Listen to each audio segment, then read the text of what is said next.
ఇక కారుకు ఓటేస్తే స్కీములు ఆపేస్తాం, రేవంత్ దాదాగిరి, ఓటర్లకు బ్లాక్ మెయిల్ అంటూ వార్త చూస్తున్నాం. మరి ఇక దాని కౌంటర్ గా కేటీఆర్ ఏమంటా ఉన్నాడంటే, గ్యారంటీలు ఇవ్వకుంటే గల్లా పట్టి నిలదీస్తాం, 420 హామీలు ఇచ్చి అందరినీ కాంగ్రెస్ మోసం చేసిందంటూ చూస్తా ఉన్నాం. మరి వీళ్ళిద్దరు ఏమనుకురో ఇందా మరోసారి ఏం మాట్లాడుకురు ఏంది ఇలా వినిపించే ప్రయత్నం చేస్తాం మీకు. ఇలా వినండి, ఇలా మాటలు వినాలి కదా, వింటేనే తెలుస్తుంది. ఇక రేవంత్ రెడ్డి ఏం మాట్లాడుతుంటూ, ఇవాళ బీఆర్ఎస్ ఓటేస్తారంటే ఇవాళ మీ పిల్లలకు పెడుతున్న పువ్వు సన్న బియ్యం రద్దు అవుతాయి. ఇవాళ బీఆర్ఎస్ తోడు వస్తే పేదోళ్లకు 200 యూనిట్లు ఉచిత కరెంటు రద్దు అవుతుంది. ఇవాళ ఇక్కడ 25,000 మందికి ఇచ్చిన రేషన్ కార్డులు రద్దు అయిపోతాయి. ఇగో చూసారు రేవంత్ రెడ్డి ఏమంటుండే, బీఆర్ఎస్ వస్తే రేషన్ కార్డు రద్దు అయితే అంటుండు, సన్న బియ్యం రద్దు అయితే అంటుండు, ఇంకేమంటు ఇందాం. ఆడబిడ్డల ఆర్టీసీ బస్సులో ఉచిత ప్రయాణం రద్దు అయిపోతుంది. ఇదేందా ఒక ముఖ్యమంత్రి ఉండి, ఒక ముఖ్యమంత్రి రాష్ట్రానికి ముఖ్యమంత్రి ఏంటి, నువ్వే బ్లాక్మెయిల్ చేస్తే ఎట్లా? బీఆర్ఎస్ గెలిపిస్తే అన్ని రద్దు అయితే అంటుండే, మరిగా ఫ్రీ బస్సు రద్దు అయితే అంట, ఫ్రీ కరెంట్ రద్దు అవుతుంది. మరి ఇవన్నీ చెప్తున్నావు బాగానే ఉంది, నాకు అర్థం కాదు. మరి ఏ ఓడిపోతే గిడిపోతే మీ ప్రభుత్వం మారిపోతుంది భయం ఉంది ఏంది? మరి ముఖ్యమంత్రిగా ఉంటావా దిగిపోతావా? మరి ఇవన్నీ బాగానే చెప్తుండు. మరి 2500 ఇవ్వాలి మహిళలకు, గమ్ముచ్చడి చెప్తలేడు మరి ఇస్తా అని చెప్పి. మన ఓల్డ్ లేడీ జూపల్లి కృష్ణారావు అడిగింది, క్వశ్చన్ చేసింది, ఏమైందయ్యా పింఛన్లు 4000 చేస్తా అంటే ఇవ్వకపోతే, మహిళలకు 2500 ఇస్తా అంటే ఇవ్వకపోతే అని అడిగింది. సమాధానం చెప్పకుండా పోయాడు. మరి దానికి సమాధానం చెప్తలేమని చూసి చెప్తలేడు. ఇక 2500 ఇస్తా ముచ్చట చెప్తలేడు, పింఛన్లు పెంచుతా అని చెప్తలేడు.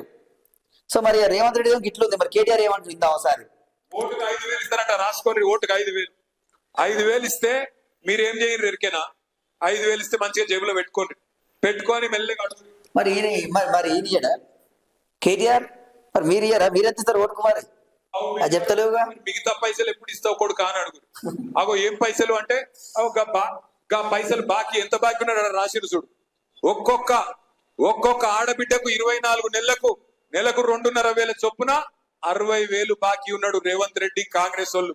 5,000 జేబులో పెట్టుకోండి, మరి మిగతా 55,000 ఎప్పుడు ఇస్తావు కొడుకా అని మెల్లగా అడుగుని.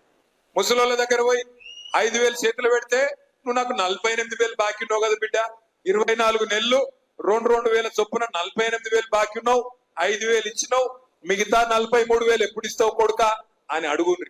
అట్లాగే ఆటో డ్రైవర్ల దగ్గర పోయి పైసలు పెడితే, నాకు నెలకు 1,000 రూపాయలు ఇస్తాన్నావు, 24,000 ఇయ్యాలి, మరి 5,000 ఇచ్చినావు, మిగతా 19,000 ఎప్పుడు ఇస్తావు బిడ్డ కాంగ్రెస్ ఓడా అని అడగాలి.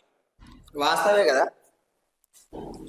కేటీఆర్ అడిగినైతే వాస్తవే. మరి కాంగ్రెస్ ఇచ్చింది కదా హామీలు, మరి మహిళలకు 2,500 ఇస్తా చెప్పినావు నెలకు, మరి ఏమయ్యా? మరి ఇవ్వకపోతుంది. ఇప్పుడు ఓటుకు 5,000 ఇస్తారంటే తీసుకోరు, కానీ మిగిలిన బాకీ అడుగురా అని చెప్పి అడుగుతా ఉన్నాడు. పింఛన్లు ఇస్తాంటివి ఏమైంది బిడ్డ అని అడగమంటుడు. సరే వాస్తవమే. సరే ఇవన్నీ ఒకరినొకరు విమర్శలు చేసుకుంటారు, రాజకీయ పార్టీలు అవన్నీ కామన్, అవన్నీ కూడా ఎవరైనా విమర్శలు చేసుకుంటారు, ప్రతి విమర్శలు ఉంటాయి. కానీ వాస్తవానికి కూడా జరగాల్సింది ఏంటంటే, ఒక ముఖ్యమంత్రి స్థాయిలో ఉండి మేము మీకు రద్దు అవుతాయి అంటే ఇక్కడ అర్థం ఏంది? అంటే బీఆర్ఎస్ గెలుస్తుందనా?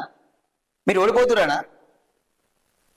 వీళ్ళు ఎవరైనా అండి రాజకీయ నాయకులు ఇచ్చిన హామీల గురించి చెప్పాలి, అదేవిధంగా అభివృద్ధి ఎట్లా చేయాలి. మరి జూబ్లీహిల్స్ లో రోడ్ల పరిస్థితి ఎట్లా ఉంది, నాలా పరిస్థితి ఎట్లా ఉంది, ఎక్కడ కబ్జాలు గురైనాయి, ఇవి చెప్పారు. ఇక ఇచ్చిన హామీల గురించి చెప్పేది ఉండదు. ఇక విమర్శలు ప్రతి విమర్శలు ఇవే ఉంటాయి. ఇక సో ఇది వీళ్ళు మాట్లాడుకున్న మాటలు.